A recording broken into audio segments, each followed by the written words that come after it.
반갑습니다. 대표님 요즘 이렇게 마포 포럼에서 초청 강연식으로 해가지고 얼마 전에 그 김종인 위원장도 하고 대선 주자들도 쭉 이렇게 예약돼 있다는데 지금 마포 포럼 자체도 지금 덩치가 커졌다 이런 이야기도 나오고 있습니다. 지금 이렇게 만나보고 구상하고 하니까 좀 어떻습니까? 우선 우리 포럼의 이름이 마포 포럼이 아니고 더 좋은 세상으로. 바꿨습니까? 아니 처음부터 근데 그 잘못 알려졌어. 예. 그래서 그 이름을 지을 때도 고민해가지고 어떻게 하면 좀 젊은 사람들에 다가갈 수 있는가. 우리가 거의 취약하니까. 예. 그래서 이제 그 젊은 세대들이 선호하는 그런 이름을 지어야 된다 해가지고 우리가 뭐 공인 생활 오래 한 사람들로서 어떻게 하면 우리나라를 좋은 나라로 만들 것인가. 또 이제 뭐 사실 개인의 그 생활 인격 뭐 인권 이게 중요한 한 거 아닙니까? 그래서 이름을 뭐 더 좋은 세상으로 하자 해가지고 이제 그 공식 포럼의 명칭이고. 약자를 좀 보호해 줘야 되지 않느냐. 이거는 전 이제 그동안 뭐 많은 정치인들이 국회 의정생활 하다가 자의로 이제 그만두신 분도 있고 또 더 하고 싶은데 당으로부터 뭐 버림받아서 그만두신 분도 거의 더 많아요. 근데 국회는 한 사람 한 사람이 굉장히 높은 경륜을 가지고 있는 사람들인데 공천 때만 되면은 당에 대한 공천 탈락해가지고 당에 대한 섭섭한 마음을 가지고 다 당을 외면하고 돌아앉아가지고 딴짓을 벌리고 외국으로 나가버린다는데 주로 외국으로 많이 나갔다 몇 년 있다 들어오지. 그리고 이제 당 행사도 잘 안 가고 뭐 저 섭섭한 마음으로 이제 그래서 그 아까운 경륜들이 다 사장이 되어 왔다. 지금까지 그게 뭐 쭉 그래 왔습니다. 그런데 마침 이번에는 첫째 이 문재인 정권이 우리가 볼 때 나라를 너무나 망치고 있고 그러니까 이제 도저히 막 참을 수 없는 분노가 끌어오르고 또 그동안 공인 생활을 했던 입장에서 의무감, 책임감 뭐 이런 생각이 강하게 생기게 되었고 또 둘째는 이제 코로나 팬데믹 때문에 이제 외국에 못 나가고 국내에 있고 그러한 상황에서 뭐 335 모여가지고 나라 걱정을 하다가 우리가 이러고 있을 때가 아니다. 우리가 섭섭한 마음 다 접고 선거가 이제 2년밖에 안 남았는데 우리가 마지막 남은 애국심을 발휘해가지고 정권 교체, 나라를 이렇게 망치고 있는 이 무리들로부터 저 정권을 찾아와야 된다. 그렇게 의기투합하게 됐습니다. 그래가지고 이거 한다면 과연 몇 명이나 모일지. 왜냐하면 우리가 갖고 있는 고민이 있기 때문에 친박, 비박 뭐 처음에는 대립이 돼 있었고 그래서 우리가 하려면은 또 뭐 비박 사람들만 모아가지고 비박에는 사실 실체가 없는 거거든요. 친박이라는 건 실체가 있지만 비박이라는 건 실체가 없어요. 그래서 이제 우리만 해서는 안 된다. 그래서 이제 친박 그 의원들도 우리가 다 같이 동참해서 이제 과거에 지나간 모든 감정과 벽을 다 없애버리고 오직 애국심만 가지고 뭉치자. 이제 이렇게 해가지고 메시지를 이제 그 뭐 짧은 문장을 만들어가지고 메시지를 돌렸어요. 20대 의원에 대해서. 근데 41명이 그 메시지만 보고 41명이 같이 동참하겠다고 연락해. 그 중에 친박 의원들도 있어. 주제는 뭐로 할 것이냐. 뭐 다른 거 필요 없다. 어떻게 하면 우리가 건전 우파 세력인 우리가 집권할 것인가. 이제 모든 걸 거기에 초점을 맞추자 해가지고 이제 시작이 됐는데 그 이제 첫 번 시작은 그래도 경제가 국정 내가 오랜 기간 동안 국정에 참여해 보니까 국정 운영이 제일 중요한 게 경제입니다. 경제가 잘 돌아가야 일자리가 생기고 월급이 나오고 세금이 나오고 그래야 복지가 되고 사회가 안정이 되는데 지금 이 정권이 경제를 지금 망치고 있기 때문에 그래서 이제 이 정권의 뭐 경제자문위원회 부위원장 하던 김광두 원장을 이제 모시고 계속 떨어졌습니다. 그러니까 문재인 정부 시작한 이후에 트렌드가 그 다음부터 모든 주제를 이제 어떻게 우리가 집권할 것이냐. 그냥 모았는데 그때가 이제 하한기고 바캉스 시절 하한기고 코로나 팬데믹이 있고 또 이제 국회의원 하다가 뭐 저 그만두니까 주위에 있는 친구들이 불쌍하다고 전부 골프를 또 다 또 초청하네. 그래가지고 의원들이 일주일에 몇 번씩 골프장에 돌아다녀. 그래서 이제 한 달에 2번씩만 하자 하다가 이제 찬바람 부는 10월 달이 되는데 이제는 안 된다. 매주 하자. 시간 없다. 모든 사람들이 우파의 저 대권 주자가 없다고 이야기하는데 이제 우리가 빨리 발굴해야 된다. 해가지고 추석 연휴 끝난 10월부터는 이제 매주 하기로 했는데 그러면 이제 대권 주자들을 모셔서 이야기를 들어야 돼요. 그래도 이제 제일 중요한 것은 우리 당의 현재 대표가 김종인 위원장이니까 김종인 위원장을 모셔서 이야기를 듣고 또 우리는 그날 뭐 내가 김종인 위원장 모셔놓고 이야기를 했습니다마는 우리는 어디까지나 이선이다. 우리 배를 끌고 가는 선장은 당신이다. 그래서 우리는 절대 이선에서 넘어가지 않겠다. 선을 지키겠다. 그래서 우리는 당을 돕는 후원 세력이기 때문에 서로 간에 우리가 잘 활용해가지고 우리를 잘 활용해라. 그런 뭐 서로 이야기를 했고 그래서 했는데 김정은 위원장에 대해서는 호불호가 분명하잖아요. 그냥 우리 멤버들 중에서도 비판적 입장이 있는 멤버들이 많아요. 이 정권의 그래서 한편 처음에 41명을 시작했는데 그 세미나가 잘 진행이 되니까 왜 나는 안 불러주냐 이렇게 해가지고 자발적으로 참여한 분들 많고 이제 19대 의원, 18대 의원 이렇게 늘리다 보니까 61명이 현재 됐어요. 지금도 더 들어오겠다는 분 많고 회원의 자격은 전직 의원입니다.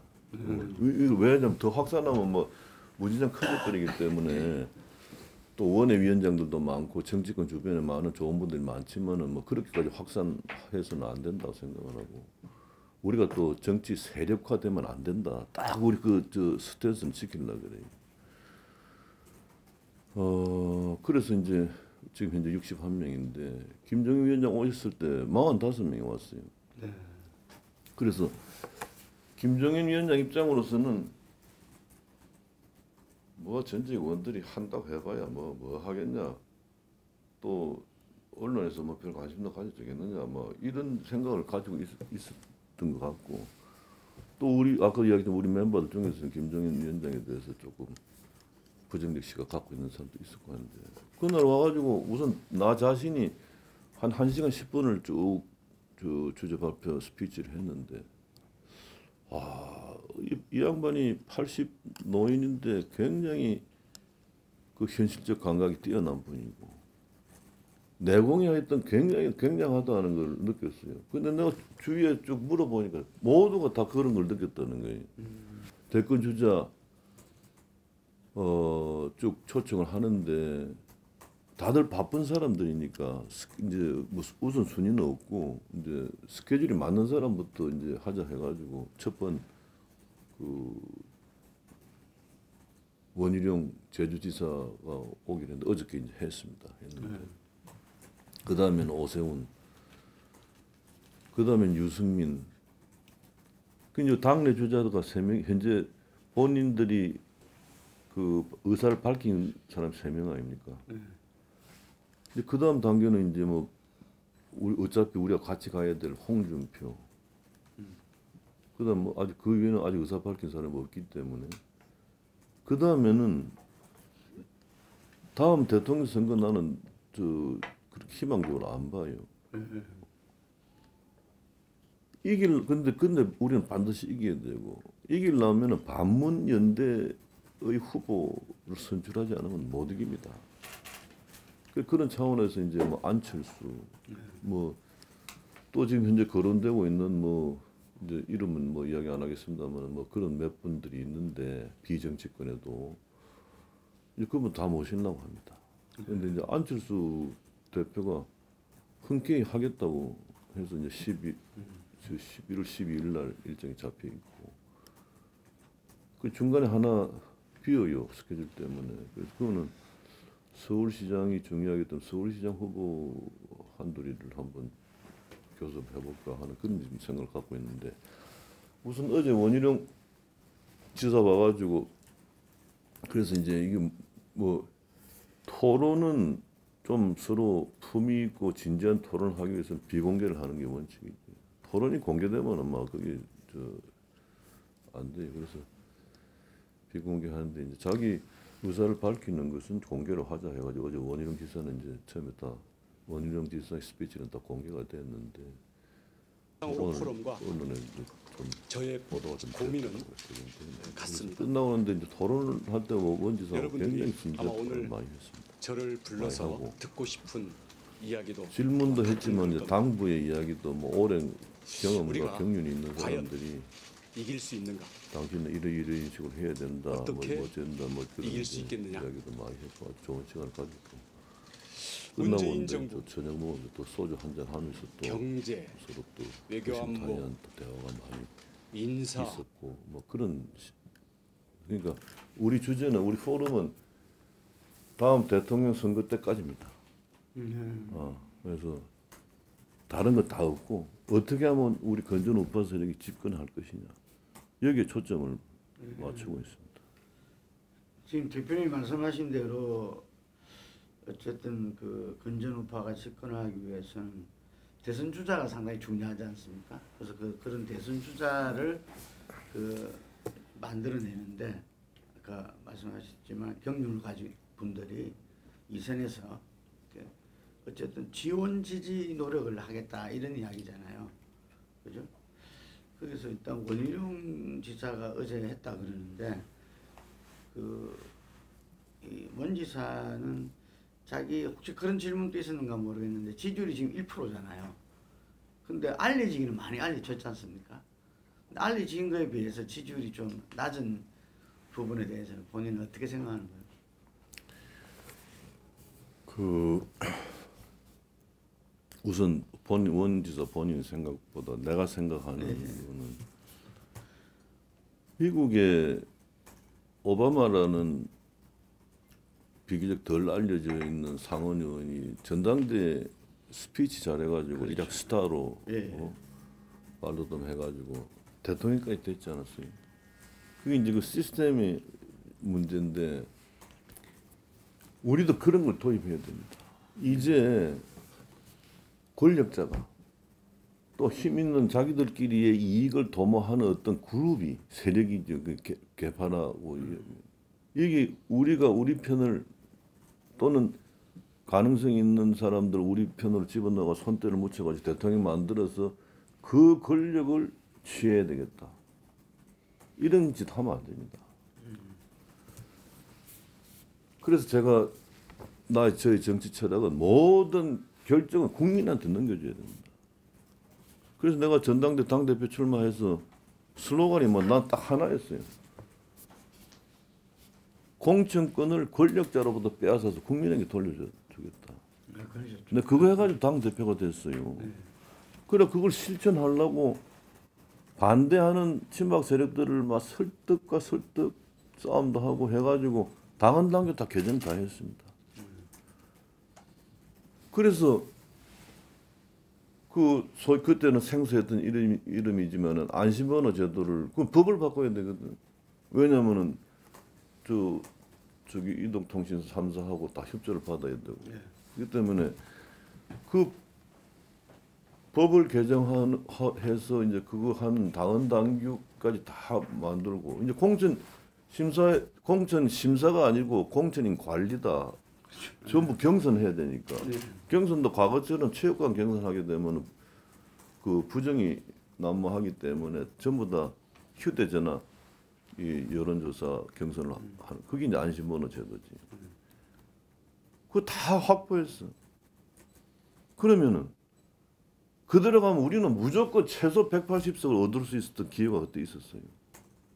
왜냐하면은 이건 선거공학적인 이야기인데 우리나라가 좌우 진영 논리에 빠져가지고 그동안 아무것도 못하지 않습니까? 그러니까 좌우의 사이즈가 비슷했어요. 지금도 비슷하지만.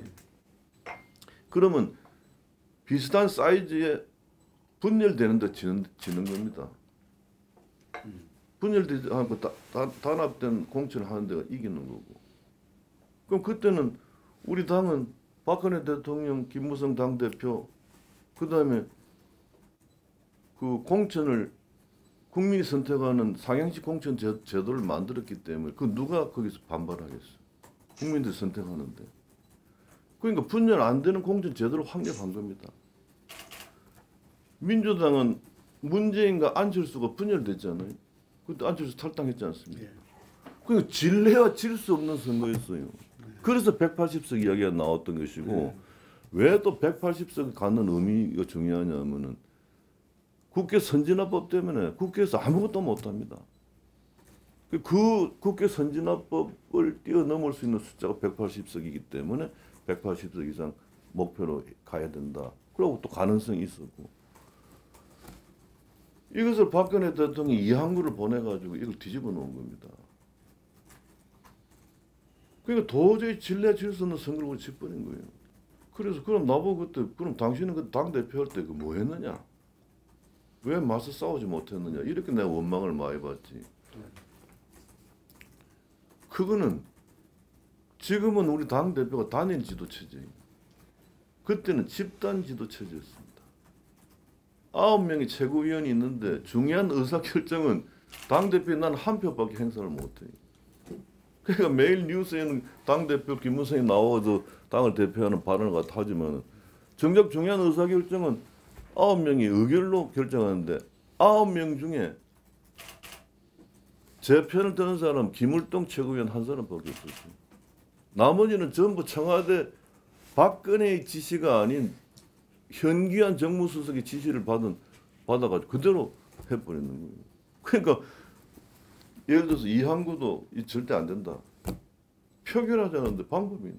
표결하면은 2대7 나오는데 선거는 다가오고 안심번호 제도로 경선을 하려면은 최소한의 확보할 수 있는 시간이 있어야 되거든. 그 이거 침범 당하면은 그 어렵게 확보해놓은 당헌 당규 상향식 공천 이것이 이제 그 실수할 수 없는 상황이 돼버리고 그러면 전략 공천을 가는 거예요. 그래서 내가 싸움을 걸어오면 그 싸움에 내가 응하면은 그 전략에 말려가지고 이 시간을 확보 못하니까 상향식 공천 제도 자체가 실현할 수 없는 상황을 가기 때문에 싸움을 걸어온 나한테 그렇게 모욕적으로 해도 내가 그걸 참고 참았지. 그래가지고 이제 87.47%는 상향식 공천을 했어요.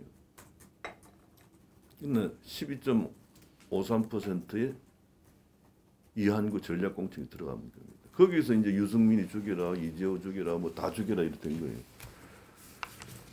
그 한 달 정도의 공천 파동을 국민들이 보고 있다가 아이고 저놈들 안 되겠다. 확 다 돌아서가지고 이 표가 민주당으로 안 가고 거의 안철수한테 다 가버린 거예요. 그래서 안철수는 영웅이 탄생하게 된 겁니다. 그러니까 이렇듯이 전부 우리한테 이유가 있었던 거예요.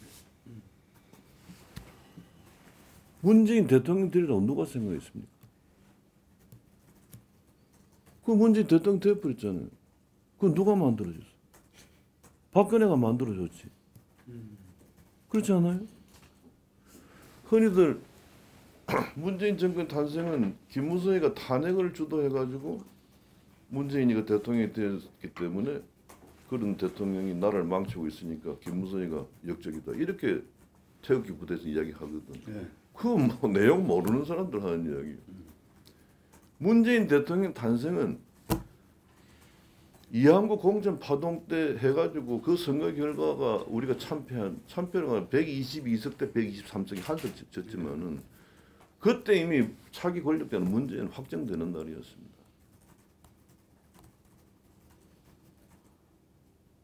그 자업자득이지. 지금 이제 흔히도 우리 당의 대권 주자가 눈에 안 보인다, 뭐 어쩐다, 뭐 이래 하는데 하여튼 민주적 분위기 속에서 어떤 세력 다툼이 아닌 그 본인의 실력을 과시할 수 있고 어필할 수 있는 그러한 게임의 룰을 만들면 그것은 난 스타 탄생이 된다고 생각을 하고 지금 거론되는 원희룡, 오세훈, 유승민, 뭐 홍준표, 뭐 안철수 이 사람들이 누가 되든지 문재인이보다 못하겠어요? 어? 그래서 나는 그러한 게임의 룰을 잘 만들어 가지고 이번에 한해서는 당원 투표가 아닌 일반 국민에게 선택권을 넘겨줘 가지고 우리 당의 울타리를 다 없애고 반문 영대를 형성해서 누구든지 여기 나라를 망치고 있는 문재인 정권으로부터 우리가 저 정권 창출하기 위해서 우리가 다 같이 모여야 된다. 그래서 사전에 우리가 다 모여가지고 서로 치열한 경쟁을 하자. 이 전부 이 과정을 다 국민한테 오픈시키고 손에 땀을 쥐게 하는 흥행을 성공시키면 난 반드시 이길 수 있다 생각이 되고 그러한 측면에서 원희룡도 나는 훌륭한 주자라고 생각해요. 근데 대표님 금방 이야기하신 게 제가 이전에 들었던 생각이 나는데 2017년 대선할 때 그때 이 반문연대가 실제로 대선 그 현장에서 이 막후에서는 논의가 있었다 이렇게 들었거든요. 그때도 그러니까 홍준표, 유승민, 안철수 후보 간에 그네 대표님 다 관계했지 않습니까? 우선 네. 같은 식구로 있다가 네. 탄핵 때문에 분열됐던 우리부터 하나를 합쳐야 될 거 아니냐. 네. 그래가지고 통합을 위한 노력이 있었지. 네. 그래서 이제 어떻게 통합을 하느냐. 그래서 이제 뭐 그 방법에 대해서 논의를 하다가 그게 서로 뜻이 안 맞아가지고 깨진 것이고 그 과정을 보고 있던 이제 바른정당에 있었던 15명의 의원들이 뭐 그 통합 안 하면 우리는 여기 있을 이유가 없다 해가지고 이제 당시 당 이름이 뭐 당명이 하도 바뀌어가지고 그래서 진정으로 다시 돌아갔고 네. 저는 그때 이제 그래도 내가 만든 바른정당인데 가는 사람 말릴 수는 없었고 그래도 대통령 선거까지는 내가 치러야 된다 해가지고 이제 남아 있었고 그 다음에 또 지방선거를 앞두고 이거 또 분열되면 또 필패다. 그래서 합치자 해가지고 심각한 토론을 뭐 의원총회를 사흘 연달아 심야에 열었는데 결국 뜻이 안 맞아가지고 다시 또 10명을 또 데리고 내가 또 당으로 복귀했고 뭐 그런 과정이 있었습니다. 그러니까 아까 말씀드린 선거 고항에 들어가지고 진영 논리에 빠져 있는 우리 사회 정치권 여기서 선거를 앞두고 분열되는 게 지는 거예요. 그러니까 분열됐다고도 선거를 앞두고는 통합해야 돼요. 그런데 그것이 지나고 보면 너무나 당연한 그 판인데 이제 선거 앞두고 눈앞에 그냥 어른거려가지고 그걸 결심을 못하는 거예요. 예를 들어서 안철수 대표의 입장에서 내가 생각을 해보면 왜냐면 뭐 역지사지 입장에 가가지고 깊은 고민을 해보면 그 길이 보이거든. 그 안철수도 여러 가지 훌륭한 자질을 갖고 있는 사람이지. 그런데 이 상태에서 안철수 독립변수로 나가지고 대통령 후보 출마하고 우리 저 국민의힘에서 후보 나오고 그럼 둘 다 안 되는 거 아니에요? 간단한 논리 아닙니까? 그러니까 이 국제사회에서도 없고 특히 정치사에서 이기는 게 정의입니다. 이기고 봐야 되는. 그래서 그 설득하면 나는 뭐 다 난 설득이 될 수 있다고 생각해요. 이거 들어와서 해라. 그런데 내가 들어가면 누구 식구들끼리 들어가는데 질것 뻔하데 내가 어떻게 들어가느냐. 그거 보장하겠다. 그게 아까 이야기한 울타리를 다 없애고 국민 경선으로 가면은 분리할 게 없지 않나요? 그래서 지금 과연 국민의힘이 이 금방 말씀하신 그런 국민 경선을 하면 그 아까 단순하다 그랬는데 사실 그 길밖에 없잖아요. 거기. 그 길밖에 없어. 예, 그 길밖에 없는데 그걸 갖다 누가 전체적인 어떤 아까 그 분열되지 않고 통합으로 리더십을 발휘하면서 그 프로세스를 가져가게 할 수 있느냐 이게 지금 관건인 것 같아요. 바로 그걸 우리 포럼에서 하겠다는 겁니다. 예. 포럼에서 어떻게 하죠 그거를? 아 그러니까 근데 그거는 이제 뭐 뭐를 짜내서 해야지. 근데 생각해 보면은 뻔히 길이 보이잖아요. 예. 그래 우리가 세상 일이라는 게 무슨 고민이 생기면 거기에 막 골몰해가지고 빠져 있으면은 막 그 길이 안 보여. 한 발짝 뒤에서 보면 그 길이 보이는 거예요. 또 마음을 비운다는 말이 있잖아요. 예. 근데 그날 김종인 위원장 모셔놓고 우리 이 공간은 비움의 공간이다. 우리 다 비웠다. 이 자리에 있는 우리가 내가 뭘 하겠다는 사람 아무도 없다. 우선 나부터 안 한다. 마음을 비우고 사심 없이 한 발짝 뒤에서 보니까 과거도 보이고 미래도 보인다. 우리 그 역할을 하겠다. 더 이상 안 하겠다 하는 이야기를 분명히 했어. 그럼 우리는 모이면 그 약속을 또 합니다. 그래서 뭔가 자기가 뭘 하겠다고 나서면 남들이 바보가 그 다 눈에 읽히는데 그러니까 협조가 안 되는 거야. 근데 안 하겠다. 근데 오직 애국심을 가지고 나를 위해서 우리가 이 하겠다. 그게 우리한테 힘이 생기는 거지.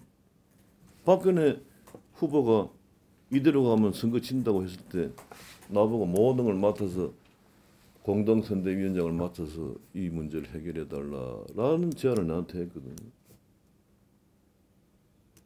그때 그 자리에 둘이 있었던 것이 아니라 당대표, 원내대표, 사무총장, 박근혜와 경선에서 같이 뛰었던 주자들 다 있는 자리에서 그 제안이 있었어요.